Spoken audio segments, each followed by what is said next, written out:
함께 신앙 고백을 먼저 하겠습니다. 주는 그리스도시요 살아계신 하나님의 아들이시니이다.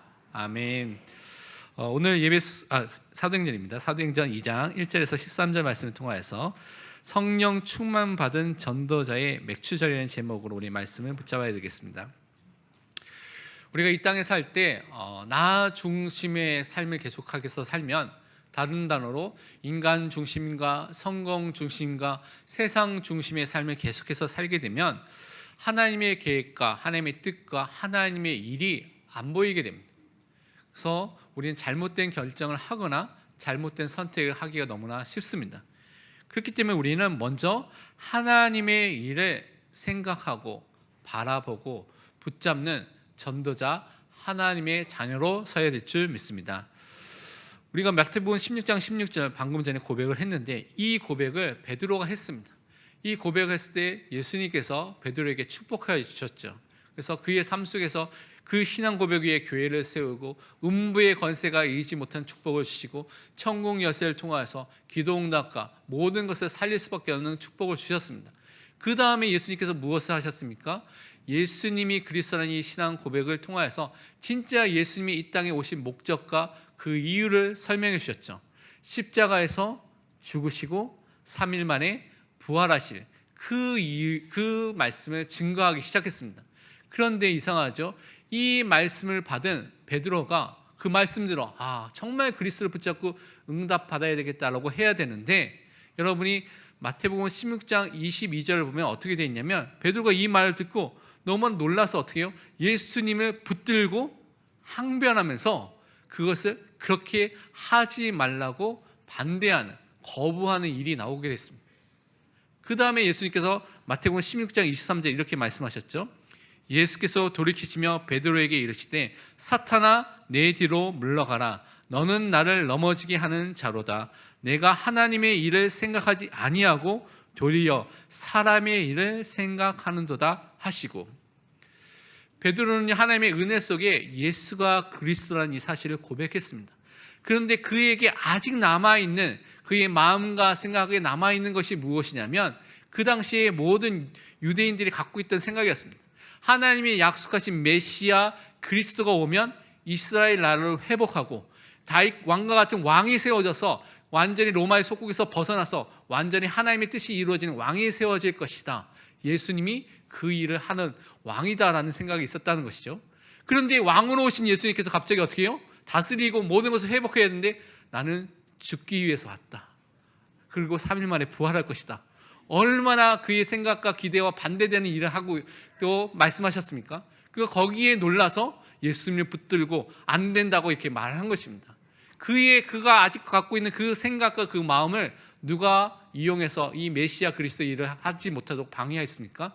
사탄이 그것을 활용한 것입니다. 그래서 예수님께서 말씀하시기를 사탄아 내 뒤로 물러가라고 말씀하신 것입니다. 그 베드로를 통해서 역사하는, 그 생각을 통해서 역사하는 그 사탄의 권세가 물러가도록 예수님께서 말씀해 주신 것입니다. 우리의 인간 중심적인 생각이 바뀌어야 되는 것입니다. 정말 복음 중심으로, 그리스도의 중심으로 바뀌어야 되는 것입니다. 베드로가 이렇게 말씀을 받고 따라다녔는데 이것이 쉽게 바뀌어지지 않았습니다. 예수님께서 부활하시고 승천하시기 전까지 사도행전 1장 6절에 여러분 읽어보면요, 그 제자들이 예수님의 부활을, 그 능력을 보고도 뭐라고 말했습니까? 예수님, 지금이 이스라엘 나라를 회복할 그때가 아닙니까? 이렇게 말하고 있는 것입니다. 그래서 예수님께서는 성령 충만 받고 땅끝까지 증인이 될 것이라고 말씀하신 다음에 어떻게 해요? 승천하셨죠. 그 다음에 이들의 그 마음에 갖고 있던 이 마음과 그 상태가 각인된 것이 언제 바뀌게 됐습니까? 사도행전 2장 오늘 말씀을 읽은 성령의 강림과 성령의 충만을 통하여서 그들의 말씀대로 예수 생명의 증인이 될 때 완전히 바뀌게 된 것입니다. 그들의 인간 중심에, 나 중심에 각인된 모든 것들이 성령의 역사 속에 들어갈 때 바뀌게 되는 그 응답을 하나님께서 허락해 주셨습니다.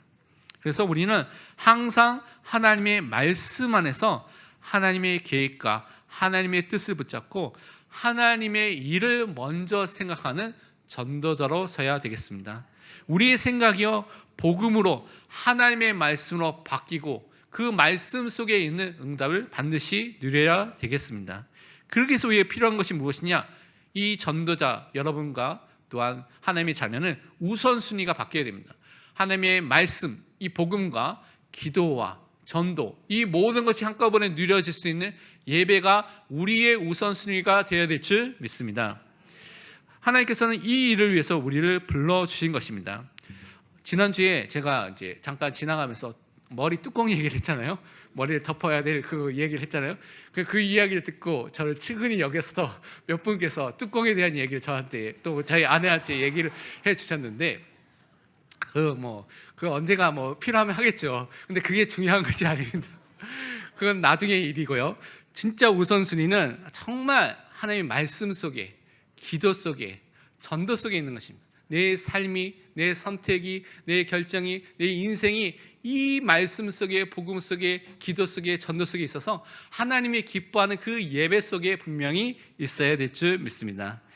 정말 하나님께서는 우리를 만드시고 부르셨을 때 하나님의 영광을 돌리도록 우리를 만드셨고 부르셨고요, 하나님께 찬양하는 예배자로 여러분을 불러주시고 세워주셨습니다. 그래서 하나님의 말씀을 받고 또한 하나님 안에서 우리가 예배하도록 그 축복을 누리도록 여러분을 불러주시고 세워주셨습니다. 요한복음 4장 23절에 말씀하기를 아버지께 참되게 예배하는 자들은 영과 진리로 예배할 때가 오나니 곧 이때라 아버지께서는 자기에게 이렇게 예배하는 자들을 찾으시느니라. 우리는요 참되게 하나님께 예배해야 되겠습니다. 다른 것이 아닌 성령의 역사와 하나님의 말씀, 복음, 진리 되신 예수 그리스도를 붙잡고 예배가 회복돼서 하나님께서 찾는 그 예배자로 이 현장에 서고 예배를 드려야 될 줄 믿습니다. 그래서 이 축복 속에서 우리는요 모든 것의 한계를 넘어서는 복음의 능력을 체험하고 그것을 증거하는 전도자로 서야 되겠습니다. 시편 20편 7절 8절에 이렇게 말씀하고 있습니다. 어떤 사람은 병거, 어떤 사람은 말을 의지하나 우리는 여호와 우리 하나님의 이름을 자랑하리로다. 그들은 비틀거리며 엎드러지고 우리는 일어나 바로 서도다.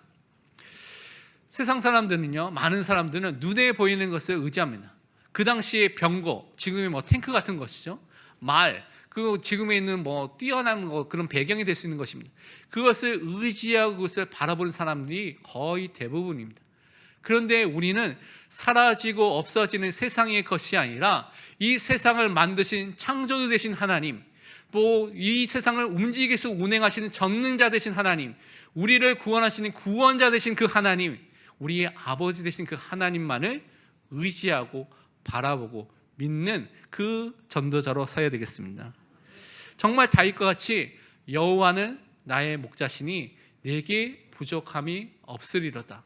하나님의 인도 속에, 하나님의 축복 속에 우리는 정말 하나님만을 바라보는 전도자로 서야 되겠습니다.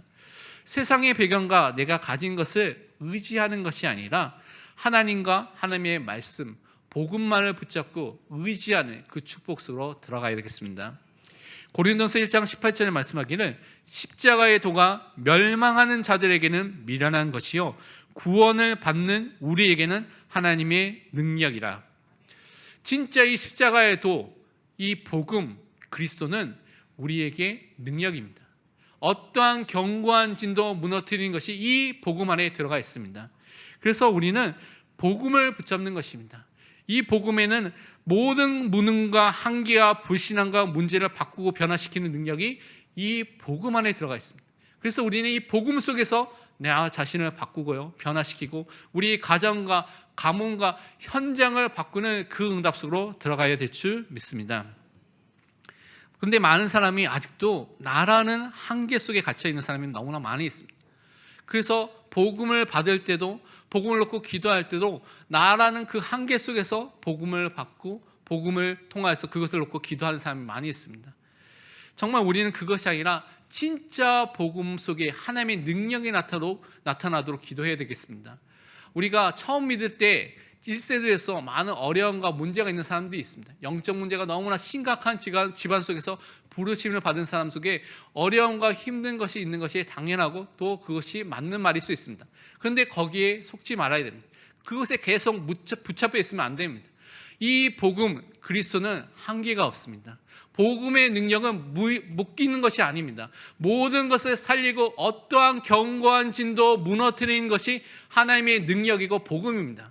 그래서 우리는 이 복음 속에 날마다 들어가야 될 줄 믿습니다. 정말 우리 생각이 바뀌어야 됩니다. 아브라함 같이 정말 믿음의 조상의 응답을 받겠다. 우리 가문이 나를 통하여서 믿음의 가문인과 가정이 될 수 있는 축복을 허락하여 주시도록 기도해야 될 줄 믿습니다. 정말 그것을 통하여서 나를 통하여 이 지역에, 이 현장의 모든 흥함의 권세가 무너지는 그 응답을 주시도록 우리는 기도해야 될 줄 믿습니다. 그래서 복음을 통하여서 가정과 가문의 현장의 문제에 매이지 말고 복음을 붙잡고 승리하시길 바랍니다. 진짜 예수가 그리스도의 진 이 복음을 붙잡고 날마다 예수 그리스도를 나의 주인으로 고백하고 인정하고요. 또한 우리에게 주신 구원의 길 메시지를 통하여서 날마다 하나님의 주신 이 구원의 축복과 복음의 축복을 확인하고요. 그 성과 또 하나님 강단을 통해 주신 말씀을 묵상하는 가운데 정말 복음의 능력을 체험하는 전도자로 서시기를 축원드립니다. 오늘은요 맥추 감사 주일입니다. 이 맥추절은 유대인들이 지키는 세 가지 중요한 절기가 있습니다. 유월절, 또한 맥추절, 그리고 또 초막절이죠. 이 세 가지 중에 우리가 두 번째 절기인 또 맥추절을 기념해서 맥추 감사절로 지키고 있습니다. 그런데 이것은 사실은 첫 열매를 드리는 그 시간표였죠. 씨를 뿌리고 첫 열매를 걷어서 하나님께 드리는 것을 기념해서 지켰던 것이 이 맥추절입니다. 6월절이 지난 다음에 7주가 지난 다음에 지킨다고 해서 뭐라고 말하냐면 77절이라고 또 이렇게 말하고 있습니다. 또 그 기준을 6월절과 함께 무교절이라고 해서 무교병을 먹는 그것들을 지키는데 누룩이 없는 빵을 먹는 것입니다. 그것을 지키는 그 절기가 함께 있는데 그 무교병 절기와 함께 기준을 세우면 50일째가 되는 것이 오늘 오순절입니다. 그러니까 맥추절과 오순절을 함께 지키는 절기라고 여러분이 생각을 하시면 되겠습니다. 그 절기에 이 맥추절의 오순절에 어떤 일이 일어났냐? 오늘 사도행전 2장에 보니까요. 마가 다락방의 현장에 성령이 충만하게 임하게 되는 그 증거와 응답이 일어나게 된 것입니다. 우리가 이 응답과 이 축복을 오늘 말씀을 통해서 회복하고 받아야 되겠습니다. 먼저 생각해야 될 것이 이 오순절, 맥추절의 축복을 받기 위해서는 먼저 받아야 될 것이 있습니다. 그것이 무엇이냐면 6월절의 응답을 먼저 받은 사람에게 이 축복이 주어졌습니다. 갈보리 십자가에서 6월절을 완성하신 이 예수 그리스도를 믿는 사람에게 이 축복이 임하게 된 것입니다. 그래서 우리는 다른 것이 아니라 진짜 구원과 이 구속 사역을 완성하신 예수 그리스도를 항상 붙잡아야 되겠습니다. 그 은혜와 그 축복 속으로 날마다 들어가야 되겠습니다. 이것이 왜 필요하냐면 인간에게는 절대 불가능한 근본 문제가 있습니다. 인간은요 하나님의 말씀에 대한 불신앙, 불순종의 죄로 인해서 죄인으로 태어납니다. 죄 때문에 거룩하신 하나님, 생명의 근원 되신 하나님과 함께할 수 없어서 하나님을 떠난 존재로 하나님과 분리되고 단절된 영적 죽음의 상태 속에 살고 있습니다. 그래서 그 인간을 누가 지배할 수 있느냐? 사탄이, 마귀가 지배하면서 인간이 마귀의 자녀, 사탄의 종이 되어버린 것입니다. 이것이 인간에게는 근본 문제인 것입니다. 제가 대학생 때, 대학교 1학년, 2학년 때 제가 부산에 가서 전도를 잠깐 한 적이 있었습니다. 그 어떤 수련회에서 전도를 하게 됐는데 여러분이 보시기에 제가 말을 그렇게 잘 못하지만 그렇게 강단에 설 정도로 말을 할 수 있는 사람이잖아요. 그런데 저는 굉장히 내성적인 사람이고요. 굉장히 말을 잘 못하는 사람입니다. 그래서 이 할머니한테 말할 때 어릴 때부터 제가 내성적이기 때문에 말을 못해서 가슴이 쿵쿵쿵쿵 거리면서 할머니 이렇게 떨떨 떨면서 말을 이렇게 걸면서 이렇게 복음을 전하겠는데 할머니 혹시 죄라는 것을 알고 혹시 죄인이라고 생각하십니까? 이렇게 물어봤습니다. 그러니까 그 할머니께서 아니야, 난 죄인이 아니야 이렇게 말하는 거예요. 그래서 나는 평생토록 도덕적으로 윤리적으로 깨끗하게 살아왔다. 하나도 양심에 꺼리키는 일을 하나도 한 적이 없다. 막 이렇게 얘기하면서 계속 자기에 대해서 이렇게 말씀을 하셨습니다. 그래서 이제 그렇게 얘기를 듣고 이제 복음에 대한 것을 이제 설명했던 그때가 있는데 불신자들이 이렇게 말하는 사람들이 많이 있습니다. 나는 도덕적으로, 윤리적으로, 양심적으로 깨끗이 살았어. 아무 잘못이 없어. 죄인이 아니야 라고 말하는 사람들이 많이 있습니다. 그런데 성경에서 뭐라고 말했냐면 성경에서 말하는 죄는 하나님을 떠나 있는 그 상태 속에 있는 것이 죄인 것입니다. 하나님을 믿지 않는 그 상태 속에 있는 것이 죄인 것입니다. 하나님께 불순종한 그 상태 속에 있는 것이 죄입니다. 그래서 인간은 태어날 때부터 이 원죄를 갖고 하나님과 분리된 상태 속에서 근본 문제 속에서 사탄의 종된 상태 속에서 살고 있다는 것입니다. 오늘 시편 14편 3절에서는 뭐라고 말씀하고 있냐면 다 치우쳐 함께 더러운 자가 되고 선을 행하는 자가 없으니 하나도 없도다. 하나님이 원하시는 선, 생명을 살리고 하나님께 영광 돌리는 그 선을 지금 죄인으로서는 할 수가 없다는 것입니다. 모든 사람이 그 상태 속에 있다는 것입니다. 구원받기 전에는요. 마태복음 15장 19절에는 그래서 말씀하기를 마음에서 나오는 것은 악한 생각과 살인과 간음과 음란과 도둑질과 거짓 증언과 비방이니, 우리의 마음속에 죄인으로 그 상태 속에 있으면 나오는 것이 살리는 것이 아니라 죽이고 멸망시키는 그 아비, 영적인 아비인 마귀를 따라서 그 일을 할 수밖에 없는 상태 속에 있다고 말하고 있습니다. 영적으로 죄로 인해서 부패된 상태 속에 있고요, 영적으로 죄로 인해서 무기력한, 영적 무능력한 상태 속에 있는 것이고, 그것을 통해서 죄로 인해서 형벌받고 마귀의 종으로 붙잡혀 살 수밖에 없는, 고통과 괴로움 속에 살 수밖에 없는 것이 인간의 상태인 것을 말하고 있습니다. 제가 어느 날 제 아들과 저녁 식사 이후에 대화를 하게 됐습니다. 초등학교 4학년인 제 아들이 저한테 이렇게 말을 하는 거예요. 아빠, 인생, 우리 사는 삶이 너무 고달프다고. 그래서 이거 뭐 중요한 복음을 깨달았나? 이렇게 물어봤어요. 뭐가 고달프냐, 뭐가 힘드냐라고 물어보니까 과거를 생각해 보니까 과거가 힘든 게 많았어. 그렇지, 힘든 게 많지. 현재 살고 있으니까 현재도 별로 이렇게 기쁘지 않은 것 같아. 그리고 미래에 생각하니까 미래가 걱정과 염려와 근심이 돼, 이렇게 얘기하는 거예요. 그러니까 자기 수준에서 자기가 이제 생각하는 것에서 이제 얘기를 하는 것입니다. 그래서 이제 복음에 대한 부분을 잠깐 설명하면서 이제 그것을 대화를 마무리하게 됐는데, 사실은 진짜 복음을 모르면 인생이 고달프게 됩니다.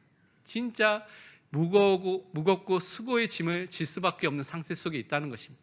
그 문제에서 아무리 그 상태에서 열심히 노력해도 해결할 수 없는 그 상태 속에 있다는 것입니다. 그래서 인간이 해결할 수 없기 때문에, 인간의 노력과 방법과 인간의 세상 것으로 해결할 수 없기 때문에 하나님께서 우리에게 구원을 주신 것입니다. 복음을 주신 것입니다. 생명을 주신 것입니다. 그래서 구약의 유월절의 어린 양의 피를 통하여서 하나님께서는 우리에게 구원을 설명해 주셨습니다.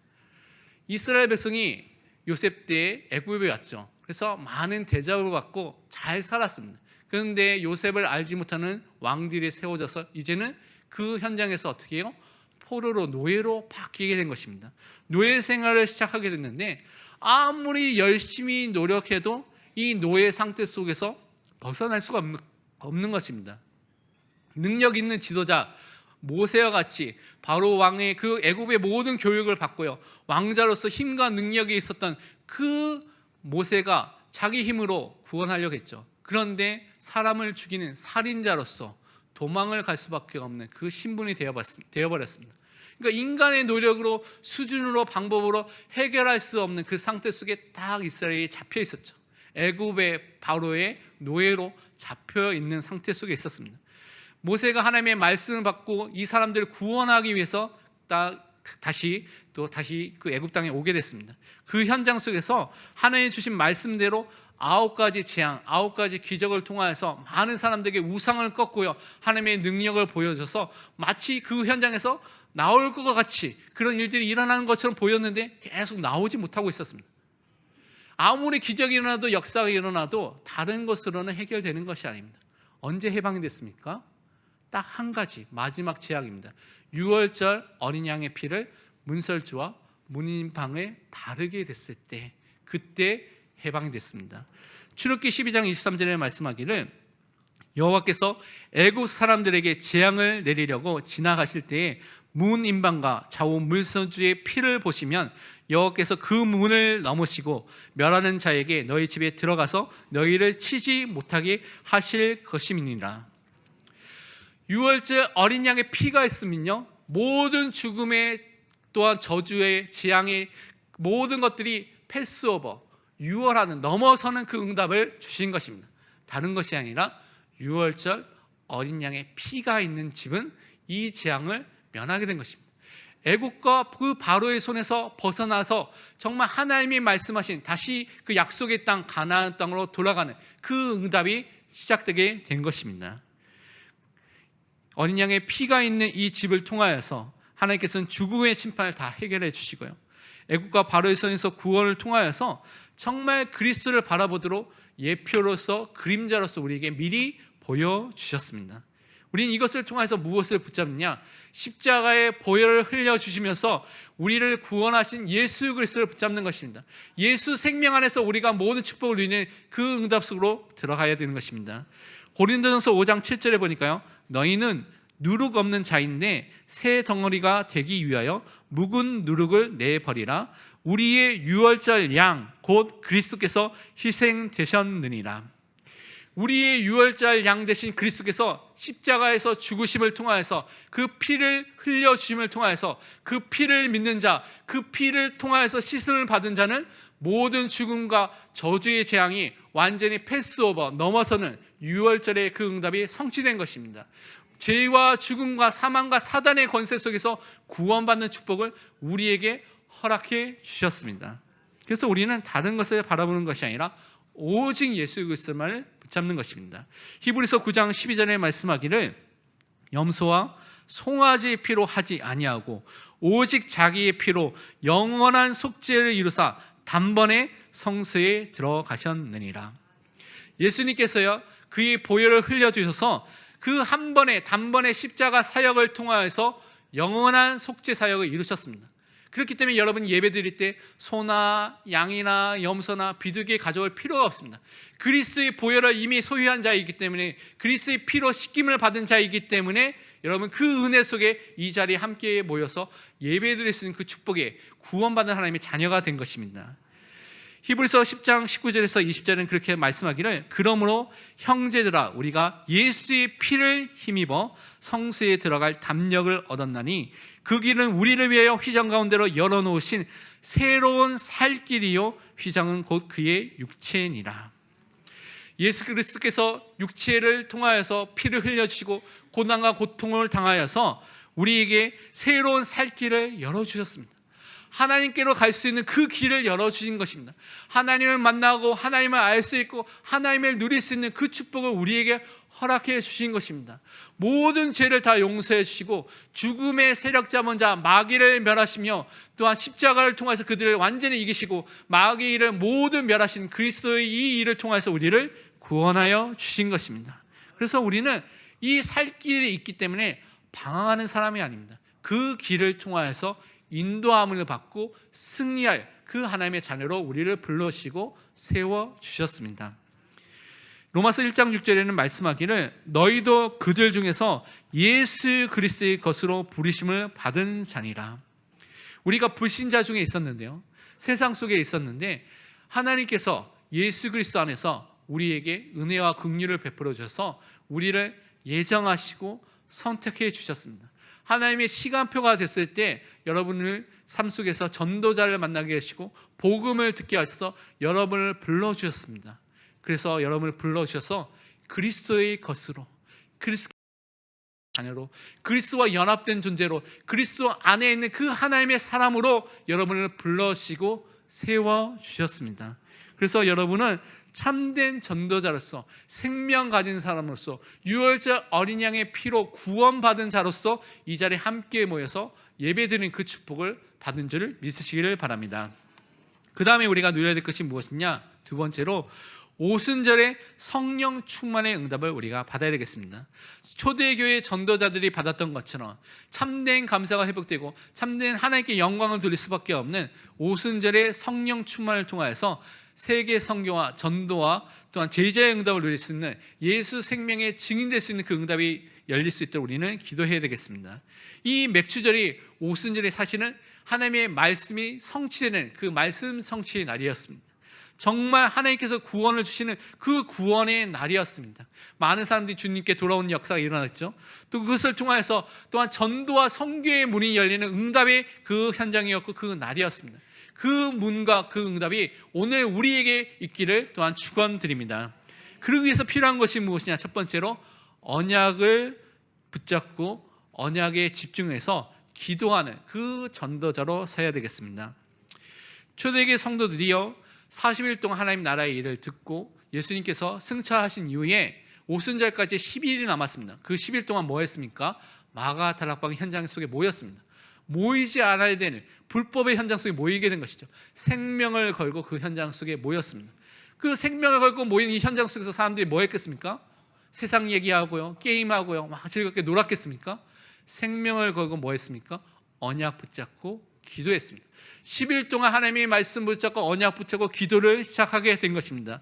예수가 그리스도는 그 언약, 죄와 저주와 사망과 모든 사탄의 권세를 이기는 그 그리스도의 언약 붙잡고 기도를 시작한 것입니다.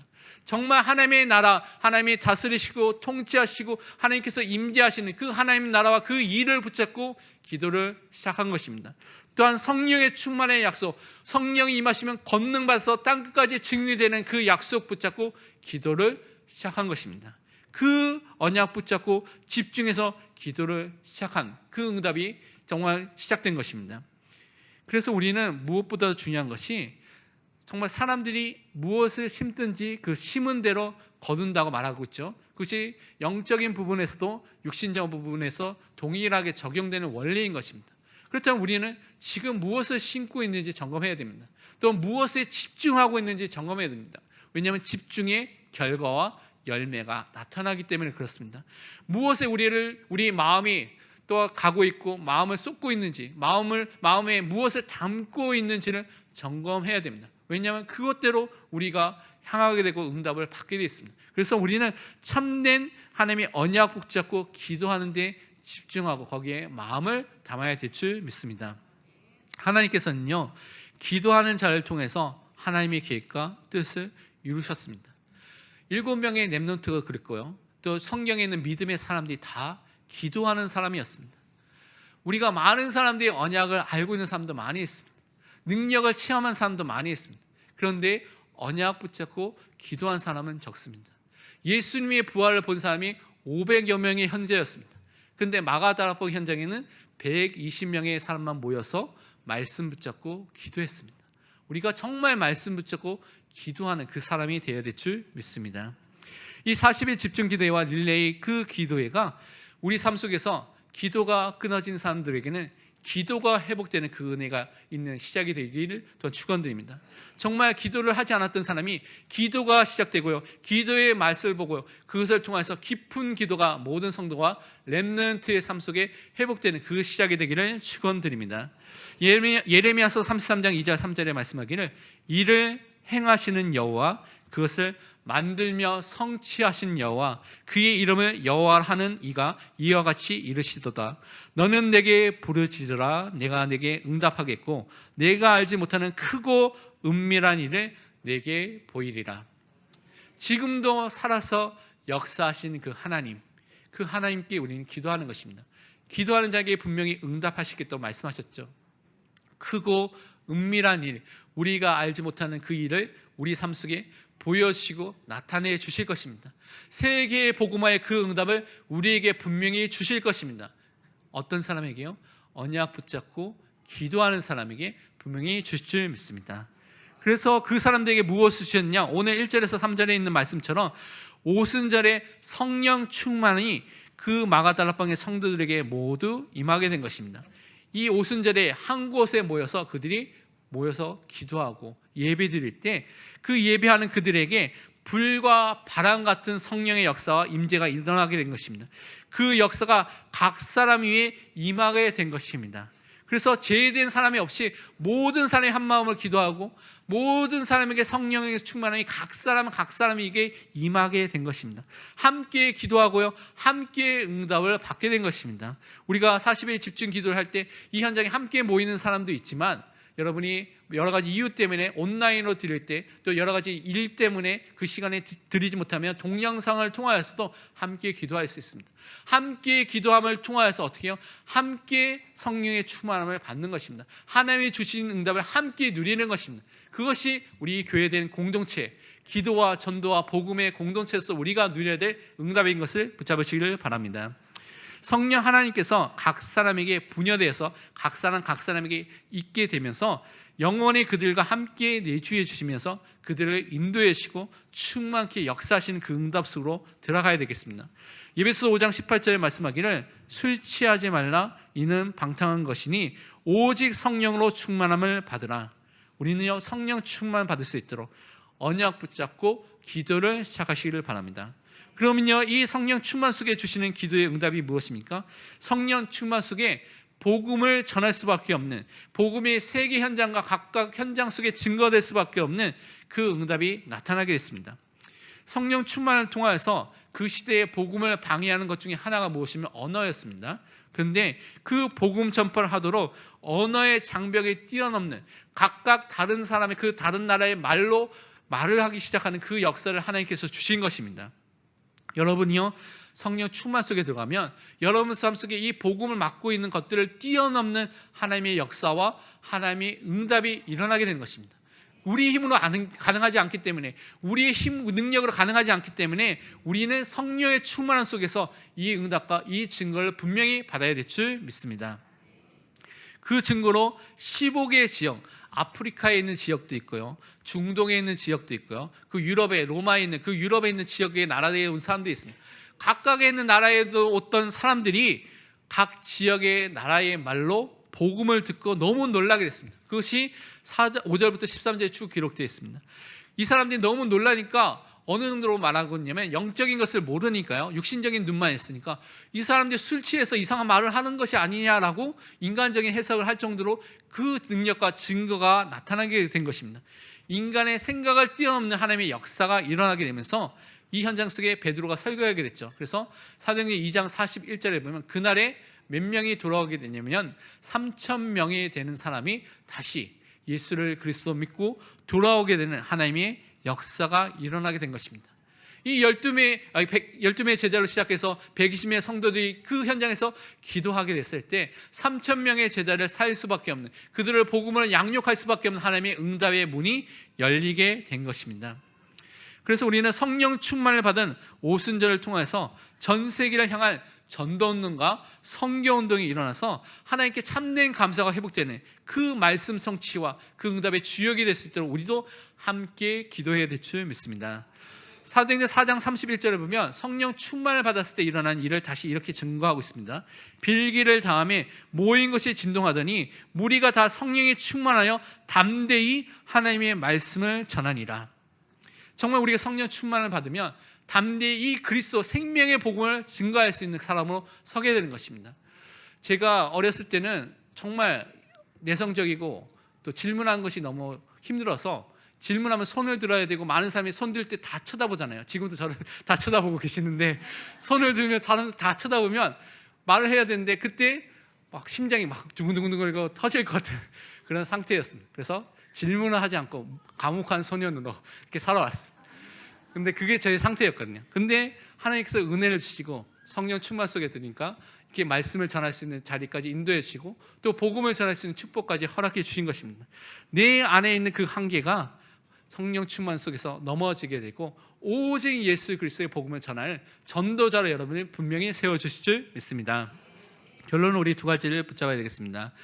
정말 우리 맥주 감사절을 통해서 복음과 구원을 인한 감사를 날마다 회복하시기를 바랍니다. 오늘 그 감사가 회복되시기를 축원드립니다. 지금은 감사가 사라진 시대입니다.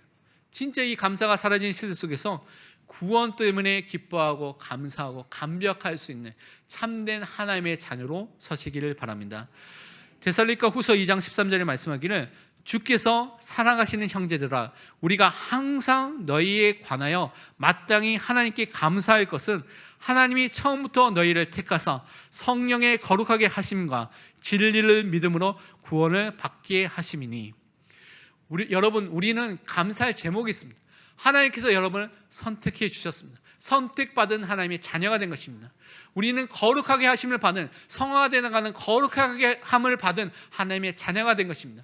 예수가 그리스도는 이 복음, 이 진리를 믿어서 구원함을 받은, 죄와 사망과 사단의 문제 속에서 구원함을 받은 하나님의 자녀이기 때문에 감사할 수 있는 이유와 그 응답의 사람인 것입니다. 그래서 항상 감사가 회복되시기를 축원드립니다. 두 번째로 우리는 하나님 앞에서 말씀으로 자신을 갱신하는, 바꾸는 응답의 사람으로 서야 되겠습니다. 이것은 나의 것이 아니라 하나님의 것을 붙잡는 것입니다. 그것이 갱신입니다. 나의 생각이 아니라 하나님의 생각과 하나님의 뜻과 하나님의 계획을 붙잡는 것입니다. 특별히 하나님의 말씀으로 내 자신을 바꾸는 사람으로 서시기를 축원드립니다. 시편 19편 7절 10절에 말씀하기를 여호와의 율법을 완전하여 영혼을 소성시키며 여호와의 증거는 확실하여 우둔한 자를 지혜롭게 하며 여호와의 교훈은 정직하여 마음을 기쁘게 하고 여호와의 계명은 순결하여 눈을 밝게 하시도다. 여호와를 경외하는 도는 정결하여 영혼까지 이르고 여호와의 법도 진실하여 다 의로우니 금 곧 많은 승금보다 더 사모할 것이며 꿀과 송이꿀보다 더 달도다. 여기서 나오는 율법, 계명, 이 모든 것들은 교훈은 하나님의 말씀을 말하고 있습니다. 말씀이 나를 살리는 것입니다. 말씀 속에 하나님을 아는 지혜가 있습니다. 말씀 속에 기쁨이 있습니다. 말씀 속에 또한 눈이 밝아진, 영안이 열린 축복이 있습니다. 말씀 속에 영원의 축복을 누릴 수 있는 응답이 있습니다. 말씀 속에 의롭게 되고 진실하게 되는 응답이 있습니다. 이 말씀을 통하여서 여러분은 자신을 살리는 전도자가 되시기를 축원드립니다. 이번 한 주를 통하여서 맥추절에 주신 성령 충만을 통하여서 현장을 살리고 감사할 수밖에 없는 응답의 주역으로 서시기를 축원드립니다. 기도하겠습니다. 하나님, 참 감사합니다.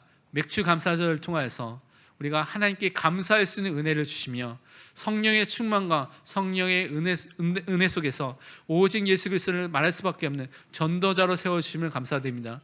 우리의 발걸음이 참된 생명을 살리는 발걸음이 되게 성령으로 역사하여 주옵소서. 살아계신 예수 그리스도의 이름으로 기도합니다. 아멘.